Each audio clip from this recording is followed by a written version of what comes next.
Da gracias a Dios de que mi computadora no tiene la opción para video, porque en este preciso momento tengo un patuque de crema blanca en la cara, me parece caca de paloma, porque, porque me han salido un montón de espinillas de granos en la cara que yo no sé, recién antes de grabar este episodio me tomé un baño y me vi al espejo y me creció la panza y yo, verga, estoy más gorda, las espinillas, no sé qué, y qué huevo, qué huevo que haya tenido tanto, o sea, pensando en lo que vamos a hablar, ¿no? En este tema, en el tema de hoy, que es sobre traumas, inseguridades y miedos.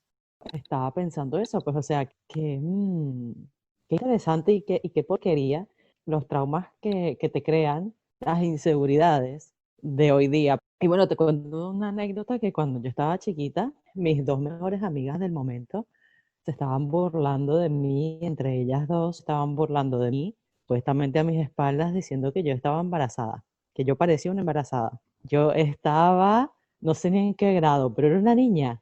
O sea, yo creo que estaba que sí en cuarto, quinto grado. Y con el tiempo ellas se disculparon, ellas se llegaron a disculpar, pero es una vaina que yo hoy día recuerdo y es como que, claro, de bolas, no voy a tener complejos, no, huevona.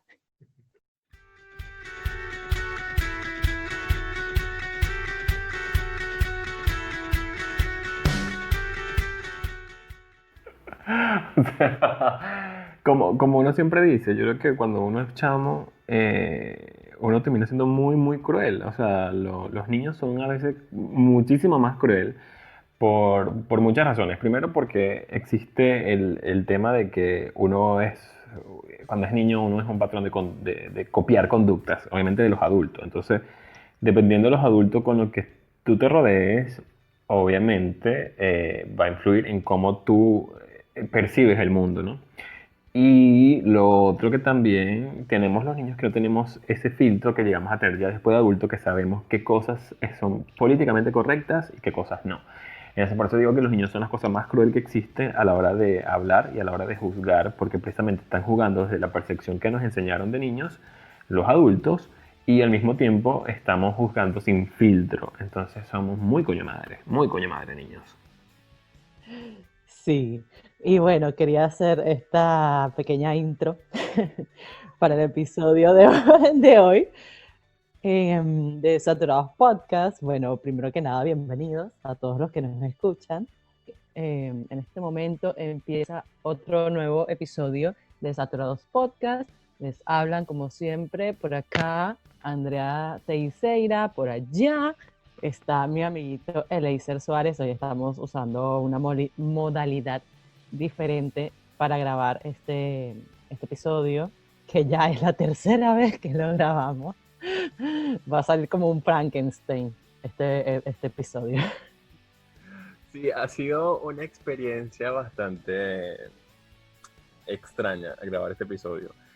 Y, y, mm, pero bueno, ante todo, antes de comenzar, hola, hola, hola, audiencia de Saturados. Este, a ver, hay que decir que la primera vez que grabamos este episodio estábamos muy felices con el resultado que dio, o mejor dicho, con lo que pensábamos que iba a quedar por todo cómo se grabó el episodio. Por Eh, la conversación. sí, por la conversación exactamente. Además que nos extendimos muchísimo, pero era porque precisamente sentíamos que la conversación fluyó de esa manera.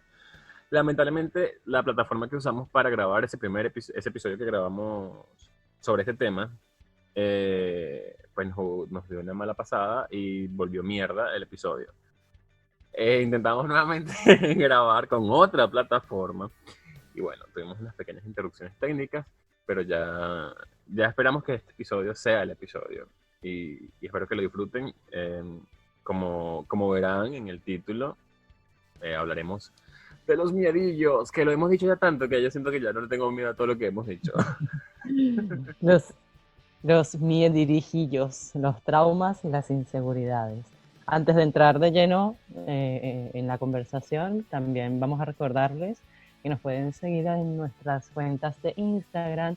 A Eleiser lo consiguen como @EleiserSuárez, Eleiser con Y y con Z, Suárez también, Z al final.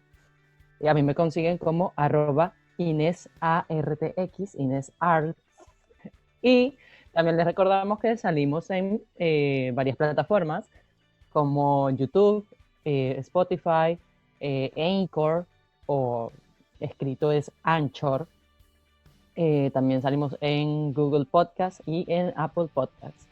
Recuerden que, por ejemplo, si están en YouTube, nos pueden regalar un pulgarcito hacia arriba, pueden dejar sus comentarios sobre cuáles son sus miedos, sus traumas de la niñez, cómo se sienten al respecto, si han visto que han evolucionado, pueden compartir esas cosas con nosotros.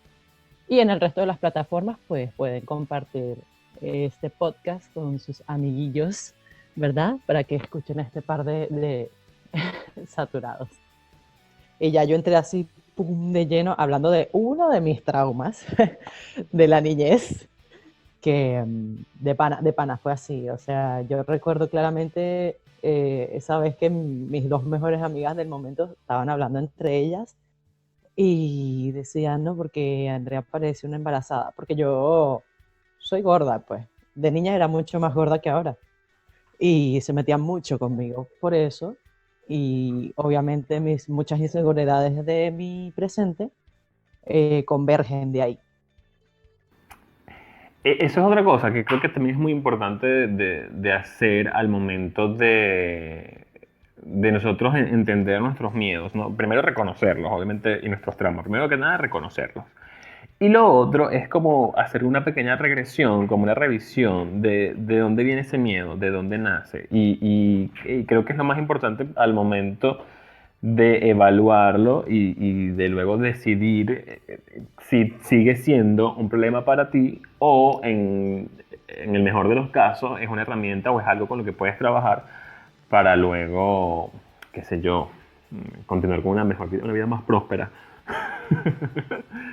Este, por ejemplo, cuando estuvimos hablando de esto en la preproducción, recuerdo que yo hablé dando un caso de mi frente, ¿no? Que la gente que me conoce sabe que soy sumamente frentón, sumamente frentón y de paso tengo un par de entradas ahí. Entonces, quizás de chamo, esto a mí me afectaba muchísimo cuando la gente me lo decía. Hasta que tú entiendes, ya en mi caso de adulto, bueno, que es algo que yo no puedo cambiar, ¿no? Así como soy frentón, es como que yo quiera cambiar a ser alto. No puedo ser alto, soy alto o sea, no puedo vivir con el trauma y con el problema de ser alto. Es parte de mi forma física, por así decirlo, y yo no lo puedo. Son situaciones que no se pueden modificar. A ver, no es como lo típico de ese famoso trauma que tienen las mujeres que son de pocos senos, por ejemplo, y quieren tener más senos. Bueno, tienen la opción de la cirugía plástica, pero yo, por ejemplo, ¿cómo yo cambio que soy alto o que soy frentón? Son cosas que prácticamente no se pueden cambiar. Entonces tienes que aprender a vivir con eso y decir, bueno, listo, ya no lo veo como un problema, lo acepto como algo que soy y, y listo. Cuando alguien va a atacarme porque yo sea frentón, yo primero yo digo, llegaste tarde en mi vida, yo hago chiste de eso, así que lo siento por ti. O sea, creo que lo principal es como aceptarnos y luego restarle importancia. Y la mejor forma de restarle importancia es haciendo chiste de tu propio problema. Bueno, depende también de qué parte física quieras cambiar, ¿no? Por lo Exacto. menos en tu caso, si quieres ser más chiquito, bueno, no sé, córtate un poquito las piernas. Es una cirugía ahí. Esa es una No cirugía muy sé, radical. yo no sé si nos escucha algún médico, pero yo quiero que nos dejen aquí en los comentarios si esa vaina es posible. Yo lo estoy soltando en joda, pero ahora y que no, mira, si es posible, vale. Te paso mi número de WhatsApp y ahí arreglamos una cita. O sea, yo conozco la cirugía para ser más alto, que es súper complicada además. Y tampoco es que te vas a hacer mucho más alto, es como que para ganar un centímetro, una cosa así, pero para quitártela, Pero y para hacerte más enano, coño, primero que es lo mismo pero a la inversa y no, que ladilla. O sea, quien lo haga no tiene, no, de verdad, qué necesidad. bueno, Sí, a lo que iba, ¿verdad? Era o sea, primero que nada no hay que verlo como un problema. Yo ahorita estaba hablando de eso, que no, que me vi en el espejo y me vi la panza y está más grande y estoy gorda y tal. Son días, o sea, son días de días. Yo siempre digo esto, hay días de días, hay en los que me encanta cómo me veo, hay días en los que me siento una mierda, un bagre, y hoy es uno de estos días.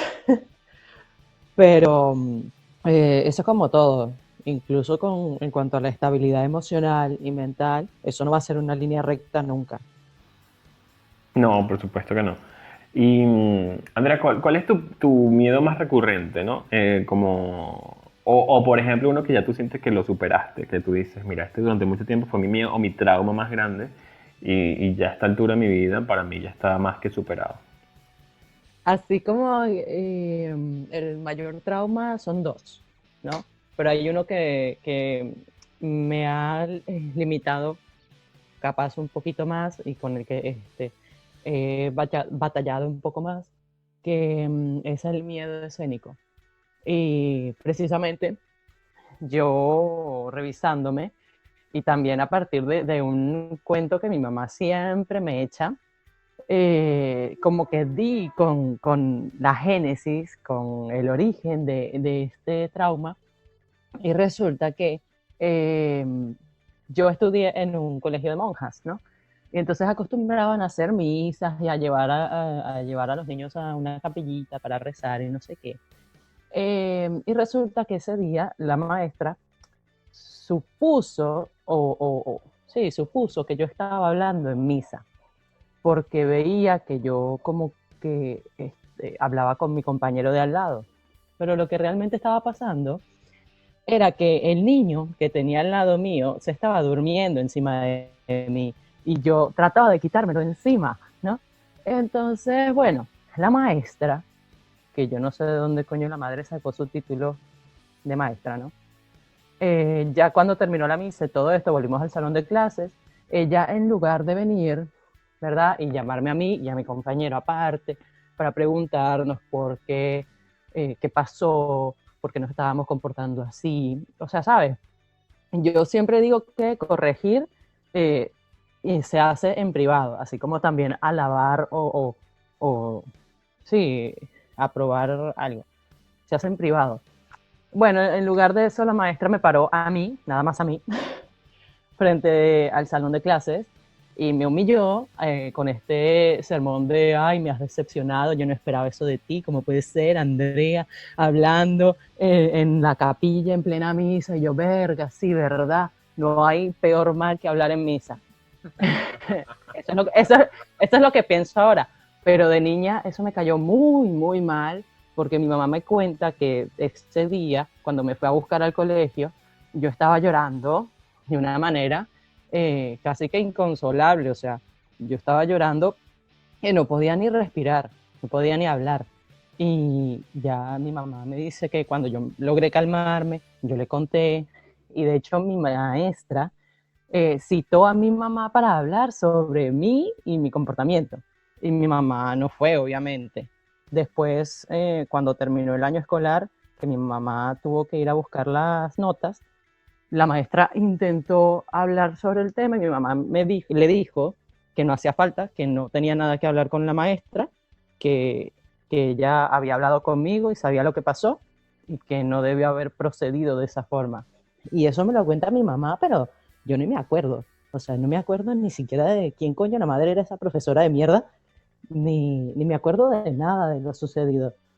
Entonces, ya culminado este cuentito, esta pequeña historia, yo ahí puedo ver como que, claro, esa es la raíz, ese es el trauma del cual nace mi miedo a, a estar expuesta, por así decirlo, a que muchos ojos estén encima de mí, eh, al pánico escénico.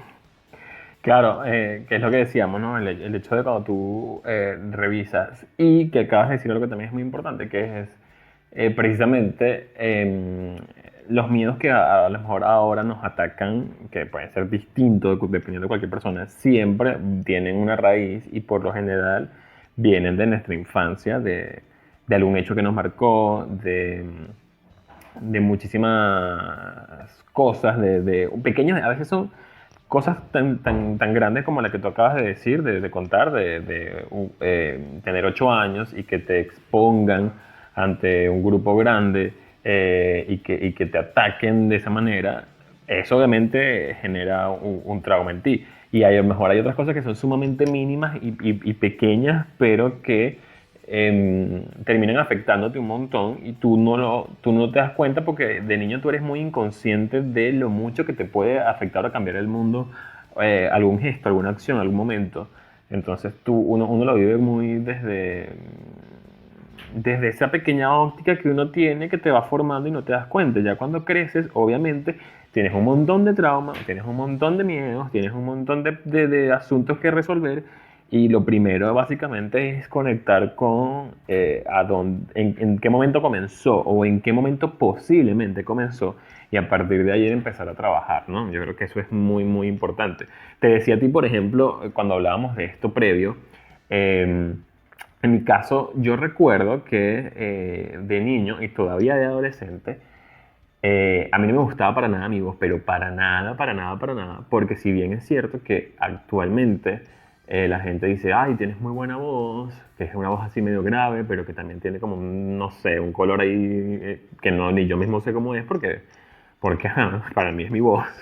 Eh, este, a la gente le gusta ahora, pero antes no le gustaba y antes a mí tampoco me gustaba porque resulta que yo me escuchaba como muy nasal, pero sumamente nasal. Y esto, si le sumas a esto que yo era un niño muy afeminado, entonces tú te podrás imaginar la cantidad de burlas que yo podía recibir solamente por el hecho de hablar en público. Entonces, eso hizo que yo, para que no me atacaran, fuese mucho más tímido, mucho más introvertido, mucho más reservado, pero precisamente era como mi mecanismo de defensa para evitar que se burlaran de mí o para evitar que me atacaran. Entonces, obviamente, con el pasar de los años, cuando llegó la pubertad por fin, llegó la adolescencia y Dios gracias, heredé un poco la voz de mi padre. Entonces, eh, resulta que lo que de niño era mi, mi, mi arma con la que se metían, con la que me atacaba, terminó siendo luego la herramienta que me dio trabajo, la herramienta que me sigue dando oportunidades y la herramienta que a todo el mundo termina gustando, que termina siendo mi voz. Entonces, es muy complejo, los humanos somos muy complejos con el tema de los miedos. Y asumirlos y desarrollarlos cuesta un montón. Y fíjate, yo me vine a dar cuenta que tenía buena voz, qué sé yo, a los 20 años, o sea, 18, 20 años quizás, cuando ya gente, o cuando empecé la universidad a estudiar comunicación, que algunos profesores me escuchaban hablar y decían, oye, tú tienes una buena voz como para radio. Y yo decía, ¿cuándo en la vida yo te pasé 18 años de mi vida diciendo que tenía la peor voz del mundo?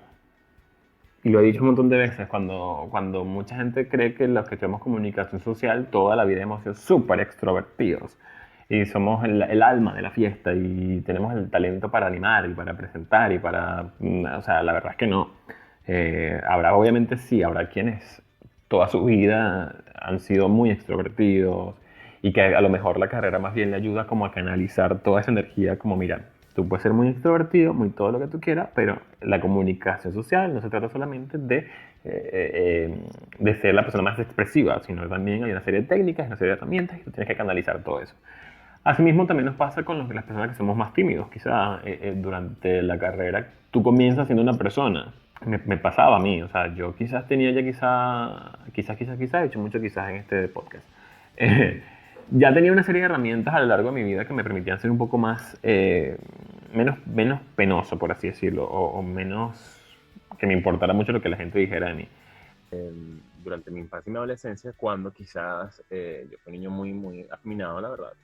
Es que ahora soy un adulto no afeminado, pero digamos que cuando era niño lo era. Y la burla de mis compañeros de la escuela o de mis vecinos o de personas o el ataque constante porque yo no me comportaba como se supone que se debería comportar un niño, por mi forma de hablar, por mi forma de expresarme, por mi forma de caminar, por mi forma de correr, por mi forma de moverme, todo ese tipo de cosas te van jugando en contra como niño, te van creando muchas inseguridades y yo tratando lo posible de no hablar con nadie, de no expresarme, de no hacer nada precisamente para que no me atacaran. Entonces era como mi mecanismo de defensa que terminó convirtiéndose luego en mi lucha constante para quitar todo ese peso que tenía encima y ser quizás más extrovertido o mucho más seguro de mí mismo.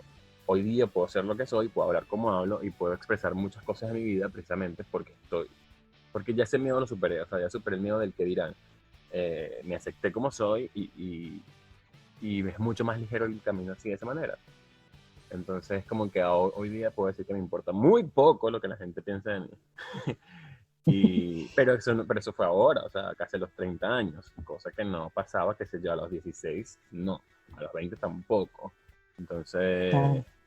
entonces yo agradezco un montón de cosas que me pasaron en el camino, un montón de personas con las que me conseguí en el camino y experiencias además que me permitieron desarrollar quizás todo este lado eh, extrovertido, como tú misma bien lo dijiste, pero que Sí, efectivamente uno a veces no entiende o no sabe que hay pequeños detalles o pequeñas cosas que te pueden pasar a ti de niño que te cambian la conducta por completo y obviamente como eres un niño no eres consciente de lo que está pasando, sino que sencillamente eh, copias patrones o en su defecto te resguarda de la mejor manera que puede según lo poco que tienes de experiencia, ¿no? Entonces claro. es muy complejo la niñez, es muy complejo la adolescencia y la adultez también lo es. La vida como tal, es compleja si la queremos enredar, ¿no? Entonces es complicado, o sea, sí, la infancia es complicada, los niños son crueles, los adultos somos Mamá peores. llora. Ay, pues sí.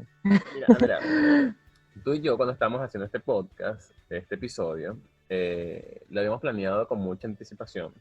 Y el día que grabamos, justo el día que grabamos, la primera vez que grabamos esto, nos habíamos conseguido con un post que nos llegó de casualidades de la vida, ¿no? O causalidades del universo, de otro podcast, que no sabíamos que era un podcast, nosotros leímos el post y luego nos enteramos que era otro podcast.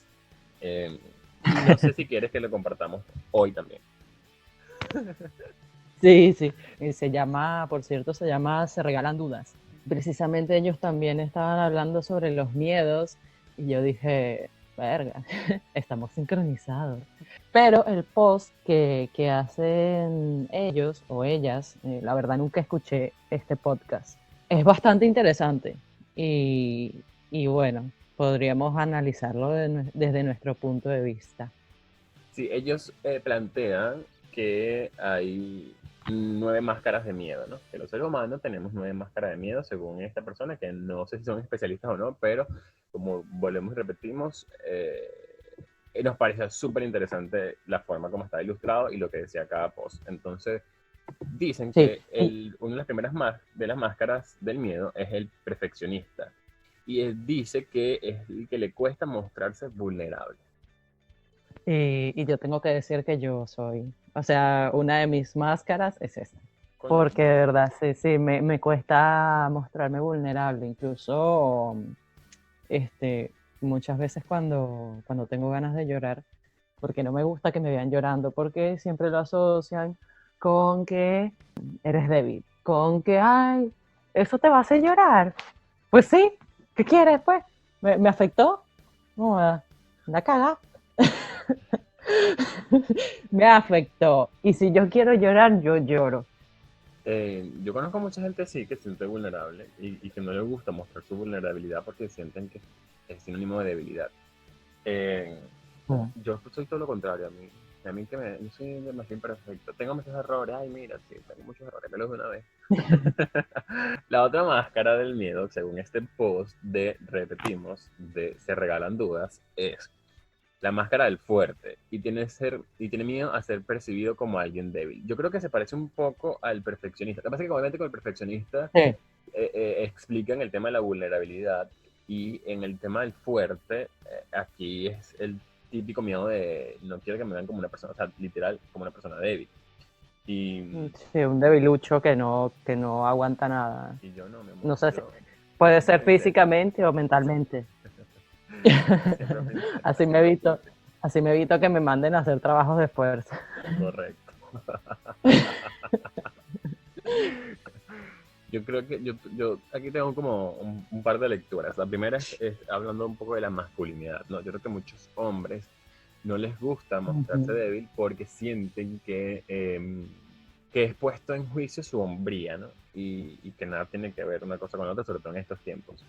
Eh, y también conozco Y a muchas allí, mujeres que no les gusta sentirse como en desventaja y siempre se muestran como fuertes precisamente para no, para no sentir que dependen de un hombre, por ejemplo, con el tema del feminismo, también se ve mucho esto. sí, sí. Pero bueno, es un miedo regular, normal. A mí me gusta porque estos dos primeros son como ligeritos. Mira, cuando empecemos a ir más allá, se van a dar cuenta que otro miedo es el pacifista. Y es el que tiene miedo a quedarse solo. Y por eso tiene que estar bien con todos. Mira. Yo, yo tengo como que un poquito de eso, porque también es como que he aprendido, ¿no? O sea, quizás de chiquita lo tenía más marcado ese miedo, pero he aprendido que, o sea, el que no quiere estar, pues no va a estar ni aunque tú le hagas un amarre, ni aunque tú estés ahí 24/7, el que no quiere estar se puede ir a la mierda, o sea, así de simple. Sí, yo creo que esto aparece mucho cuando uno, o sea, es muy joven.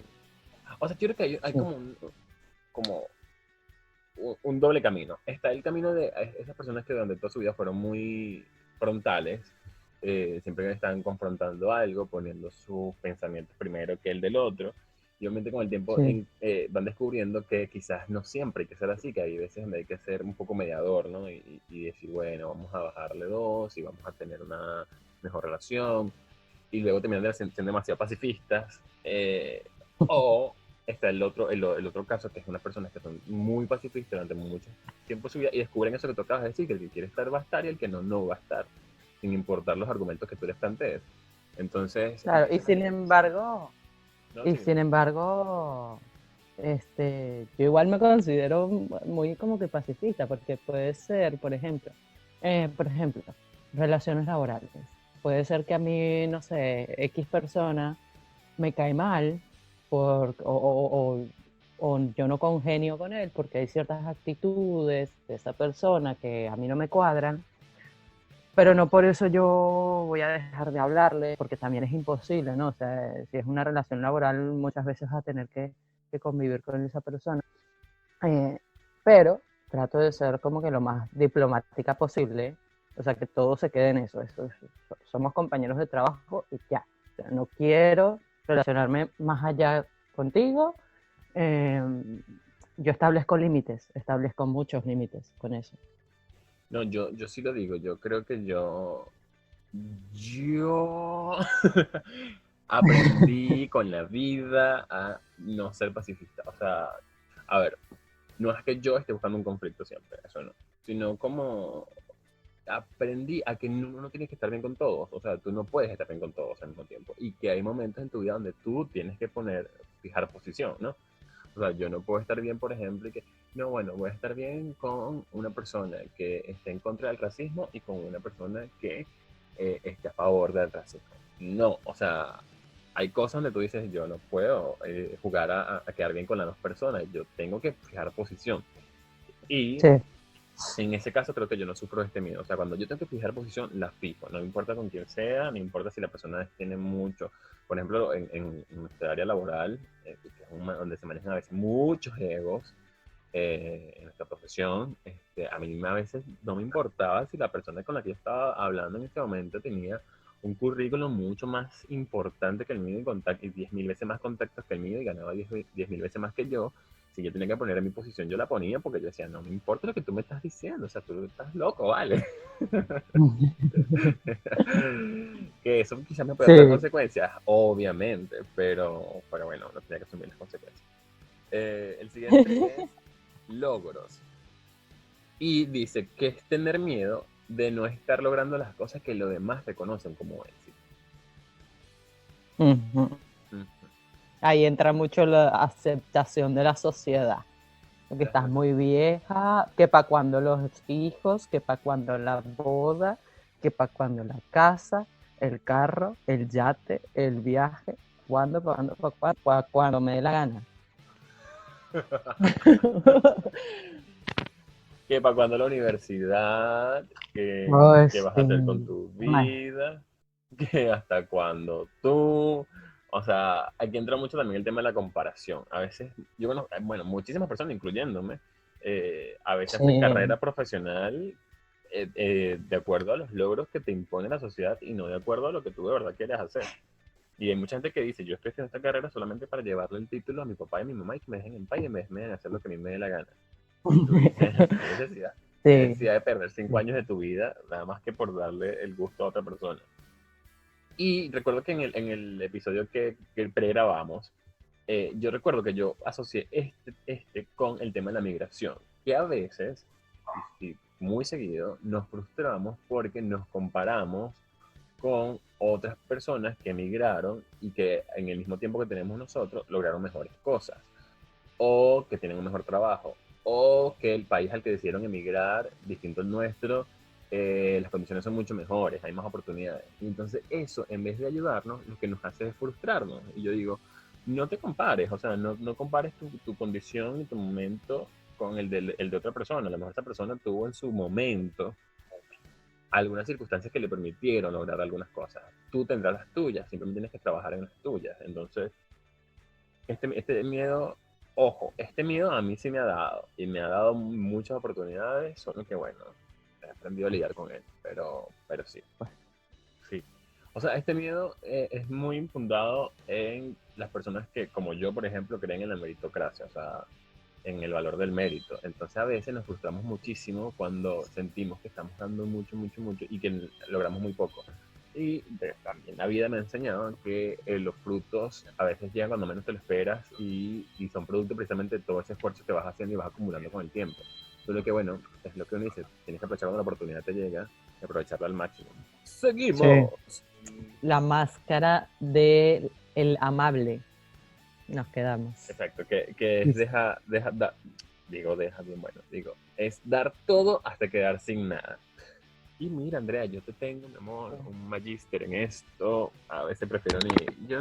Vayan a mis redes y ahí entenderán. Sí, no, yo también. Pero como te digo, con el tiempo es como que, sobre todo en las relaciones, de cualquier tipo, de amistad, familiares, amorosas, uno tiende mucho claro, como dice acá, de dar todo, todo de ti, porque nada, porque amas a esas personas, ¿no? Y entonces quieres entregarle todo lo que tengas, todo lo que puedas, todo lo que eres. Pero ah, cuando ya llega ese punto en que te quedas sin nada, es como que es frustrante porque no te queda nada ni siquiera para ti. Y si tú no tienes nada ni siquiera para ti, ¿qué le puedes ofrecer a los demás? Sí, aquí, sin mal no recuerdo, hablábamos también de como de ser correspondido, ¿no? Que a veces nos da con la finalidad de Sí, que la otra persona no se vaya. Y resulta que estás dando tanto y como no recibes nada, entonces tú te quedas también sin nada.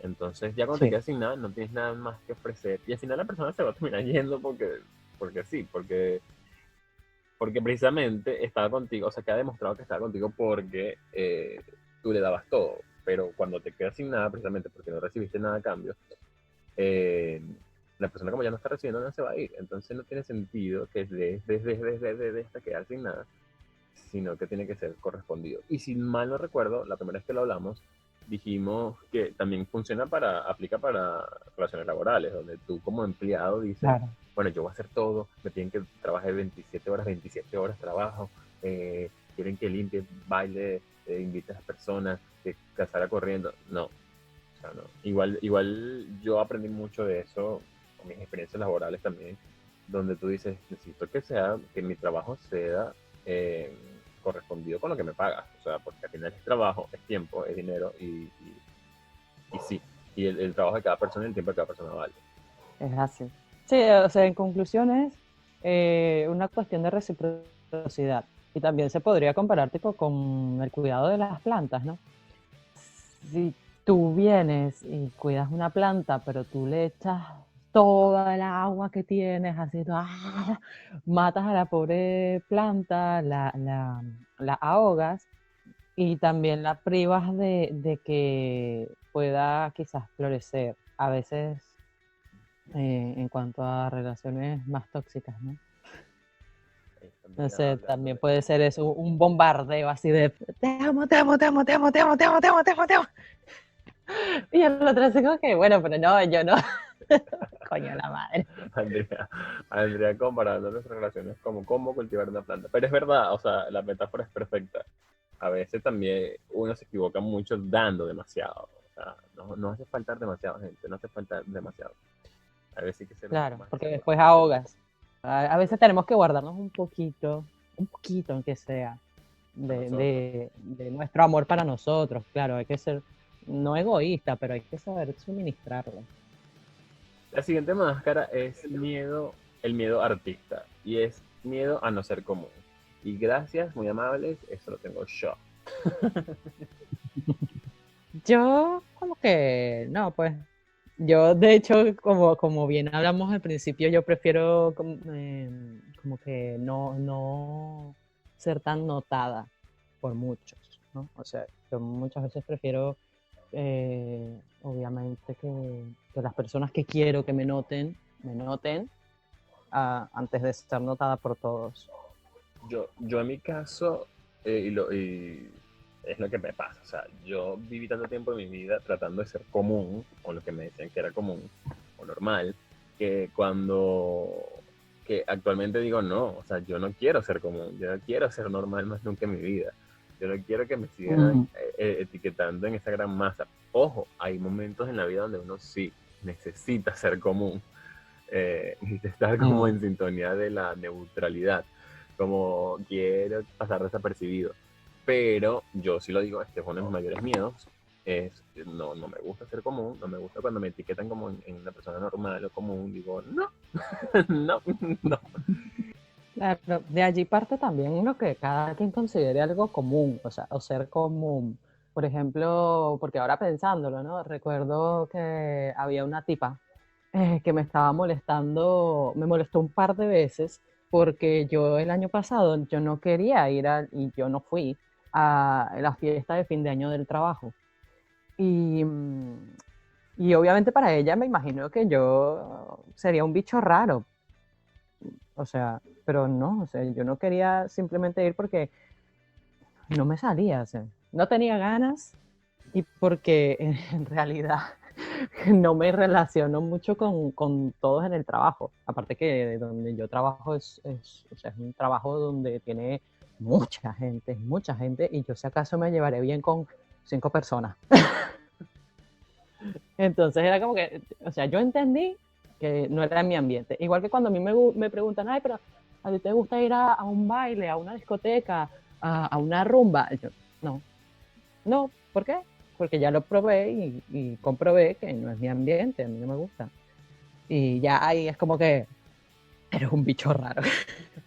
Pero bueno, así Pero, soy yo, no me importa. pero eres un bicho raro desde tu comodidad, ¿no? Que eso es lo De- importante. O claro, sea, no es que eres un bicho raro porque la gente, o sea, no eres un bicho raro porque tú estás imitando el comportamiento de una persona que tú consideras que es rara. No, tú eres un bicho raro porque sencillamente no estás yendo no estás yendo en consonancia o con la corriente, sino tú dices, mira, esto a mí no me gusta porque no me gusta, no me siento cómodo y bueno, si para ti soy un bicho raro, pues soy un bicho raro.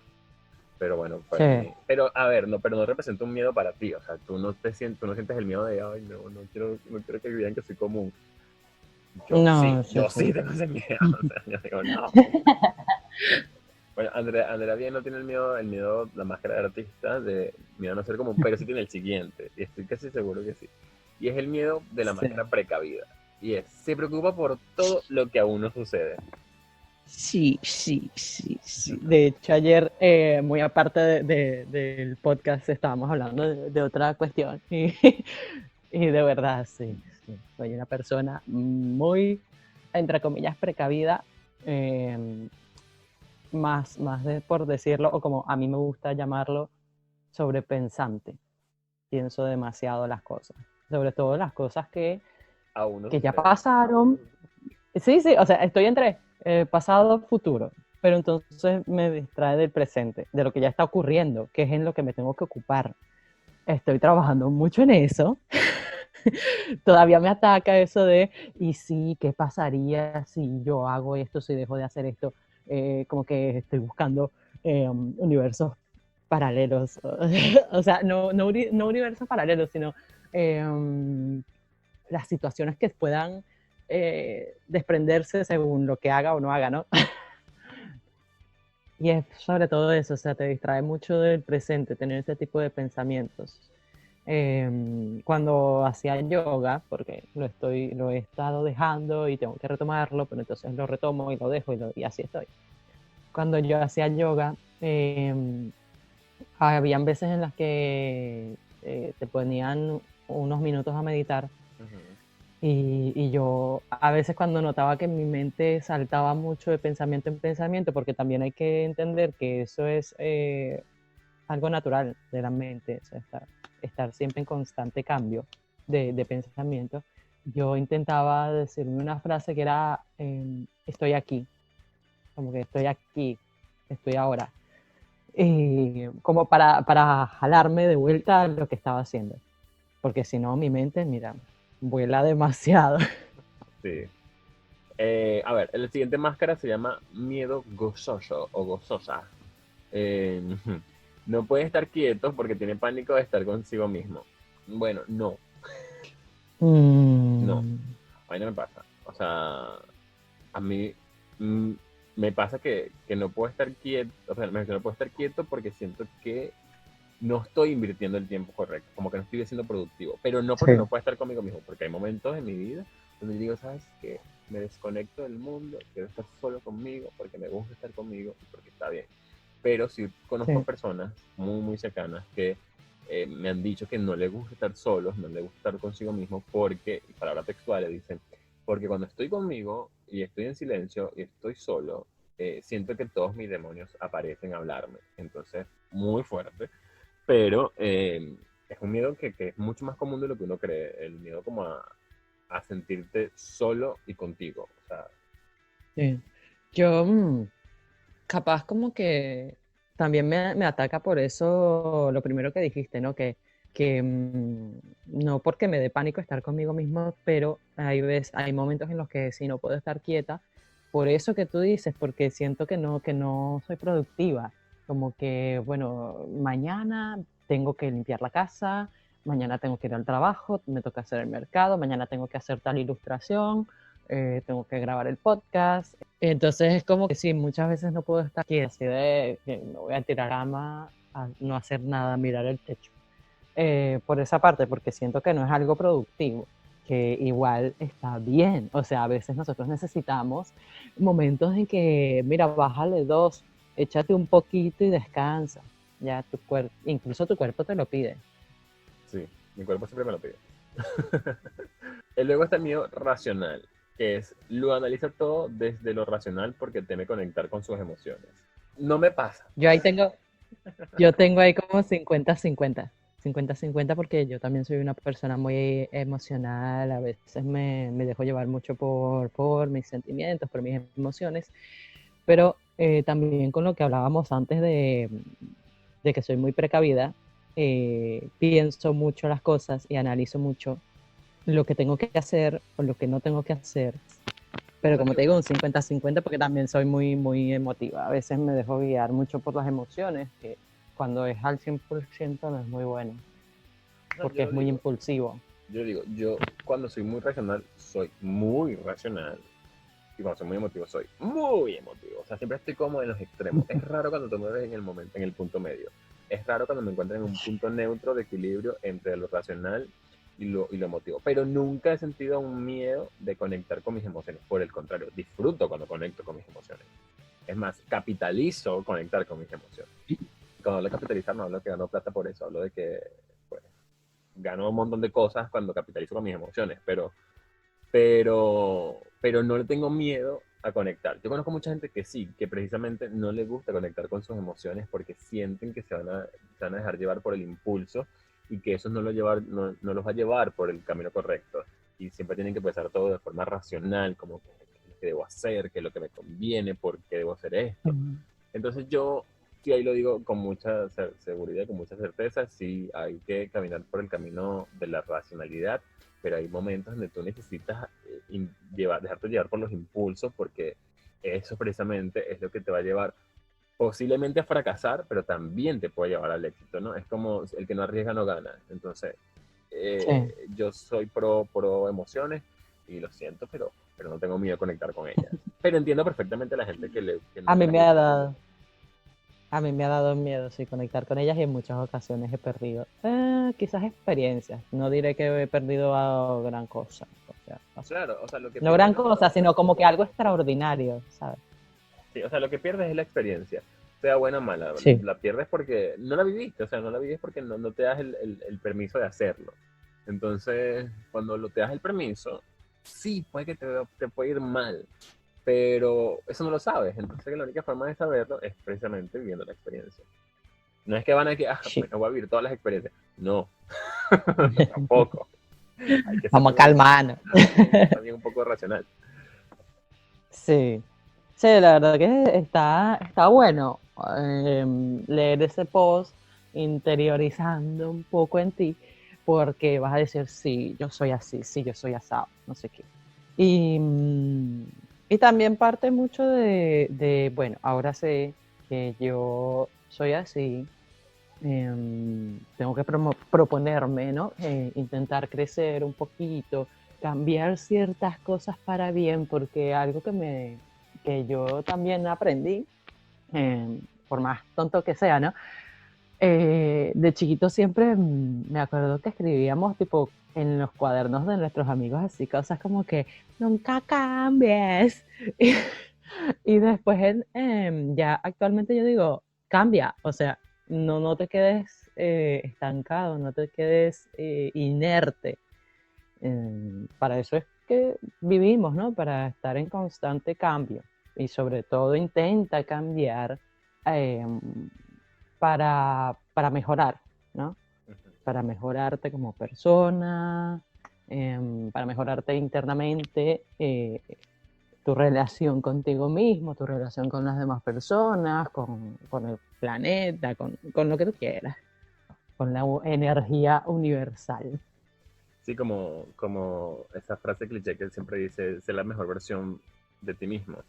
O sea, no se trata de cambiar porque el mundo está cambiando, no se trata de cambiar porque hay personas que no les gusten ciertas cosas de ti. Si, lo importante siempre va a ser que tú estés bien contigo mismo. O sea, si a ti esto te va bien, ¿qué importa, no? Entonces, bueno, a lo que me refería con todo el tema de los miedos y de los traumas y eso, es aprender a aceptarnos. Yo creo que eso es lo primero, o sea, más allá de tus miedos, más allá de las inseguridades, más allá de los conflictos emocionales, existenciales y racionales que puedas tener, lo más importante siempre va a ser aceptar quién eres, aceptar qué te gusta, aceptar qué no te gusta, porque también es muy importante. A veces nos cuesta mucho decir lo que no nos gusta. O al Ujú. contrario, hay mucha gente que le Sí. cuesta decir lo que le gusta. Entonces, yo creo que hay que aceptarnos y a partir de allí labrar un camino que sea mucho mejor para ti, volviéndose a esa frase cliché donde tú trates todos los días de ser una mejor versión de ti mismo. Bueno, entonces se acabó este episodio de Saturados Podcast. Muchísimas gracias, Eliezer. Siempre un placer compartir estos conocimientos, entre comillas, estas experiencias y esta charla. Andrea, como Sí. siempre, un gusto siempre lo digo, no me cansaría de decirlo en ningún episodio, hablar contigo, siempre es rico conversar, siempre sacas lo mejor de mí en cada uno de los episodios y nada, me encanta por eso y me encanta estar saturado.